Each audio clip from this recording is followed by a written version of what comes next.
Welcome back. In this video, we will learn how to use the stack in an ARM7 assembly program for temporary data storage. We will use a practical example reversing a hexadecimal number using stack operations. Suppose our input number is 1234. A hexadecimal number is made of 4-bit groups called nibbles. So the digits are 1, 2, 3 and 4. To reverse it, we need to convert it to 4, 3, 2 and 1. During execution, we extract these individual nibbles one by one and temporarily store them in the stack. The stack acts as a memory area that allows us to store and retrieve these extracted values using stack operations. Before understanding the code, let's check if it has any errors. No errors, so we'll go ahead with debugging. The very first thing we see here is the assembler directive area, which defines a section of memory to store this information. Reverse stack is the name I have given to that section of memory. Code indicates this information is nothing but actual ARM instructions. Read only because we don't want any modification to be happening to this particular code during runtime. Entry indicates where exactly execution starts. Execution starts at the very first label that appears after the assembler directive entry. Push loop, start, pop start and done are nothing but our labels and indicates the end of source file. This is nothing but a pseudo instruction which loads the hexadecimal data 1234 into register R0. Let's see that happening. Yes, R1 will hold our final reversed number. Here we are initializing our register R1 to be 0. R2 will be used as counter later, even that is initialized as 0. R3 is stored with the value F. It will be used in the AND operation in order to extract individual digits.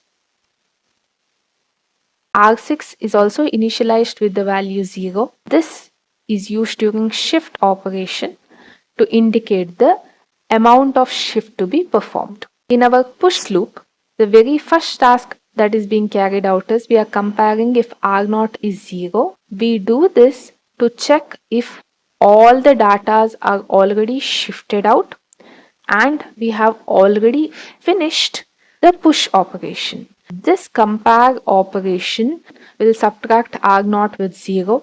Since the result is not 0, Z will be set as 0 and because of which this branch will not occur because the conditional code EQ will be true only when Z flag is set as 1. That is not the case, so we'll move to our next instruction where AND operation is performed between our original data and the value F. As we can expect, AND output will generate 4 as we can see here. Next, we are trying to push this particular data into the memory location pointed by the stack pointer. So currently stack pointer is pointing at location 0 and push operation is a pseudo instruction which internally performs store multiple full descending, which is nothing but store multiple decrement before. Okay, so first we will open our memory window. Since we have already learnt about all these pseudo operations and actual instructions, we know if initially the location pointed by the stack pointer is 0, the content of R4 will be stored in this particular location because push internally performs decrement before operation. That is, if stack pointer is pointing here, first it will decrement and then store the data. So let's see that happening. You can see that the first data is already stored here. Okay. After that, we are incrementing R2 to indicate that one data is already stored in the memory. Followed by that, we are performing logical shift right operation by 4 times or 4-bit position. The reason for that is now since the last data, that is the value 4, is already extracted and stored in the memory, we want to delete it from the register R0. That's why we are performing this particular task. Let's see that happening. Yes. Now we'll branch back to the loop because we need to extract all these data and place it in the stack. Now what exactly is expected? Already data 4 is stored here. So the value 3 will be stored here. Next to that value 2 will be stored and finally 1 will be stored. Okay. Let's see that happening.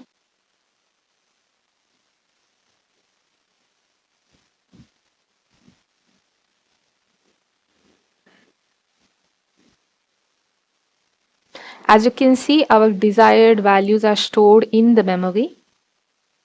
And finally, after this particular shift operation, register is now actually 0, register R0. So this comparison will set the Z flag as 1, because of which this branch will occur. So here we are checking if R2 is 0. That's not the case because we have pushed all 4 data into the memory, which let R2 become equivalent to 4. But after every step here, that is after our step of popping out the data, we'll be reducing the content of R2, and once all data are popped out in the reversed manner, R2 will actually be 0. Then we will jump to done. Okay, but now that is not the case. So very first task we are doing is we are performing pop operation, which is equivalent to load multiple full descending, which in turn is equivalent to load multiple increment after. What it means is wherever stack pointer is pointing, that is this location, first extract the content and pop it and place it into register R4. After that increment the stack pointer. Okay, now let's see that task happening. Yes, so our data 1 is already popped and placed in register R4. Next task we are doing is we are trying to perform shift left operation on the extracted data, but currently R6 is 0, so there is no change in the R4 content, and we are performing OR operation to position the extracted data into our final register. Okay, so you can see R1 has already obtained our data 1. Next we are performing add operation because for every next data that we extract, that is 2, 3 and 4, we are supposed to perform shift left operation, that is logical shift left operation, by an increment of 4-bit position. Okay, now let's see that happening, and before that we subtract R2 by 1 to indicate one data is already placed, and we branch back. R2 is not 0, so next task we are performing is extracting the next data. Now we know R6 is 4, so what will happen? R4 content, the value 2 will be shifted left by 4-bit position, generating an answer 20, which is odd with our original R1 content, generating value 21. Okay, so already the last 2 digits are set. Next we are incrementing R6. So now we are subtracting R2, branching back. Comparison will not generate Z as 1, so it continues.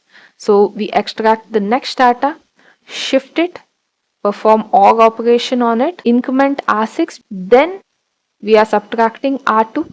Followed by that we branch back here, and finally we are extracting our final data.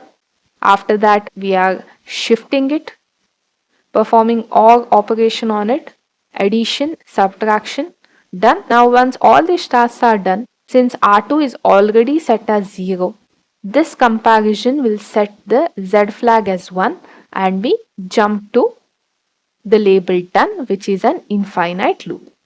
As you can see here, the final result we obtain in the register R1 is 4321, which is nothing but the reverse data that we obtain from our original data. That's all about this code.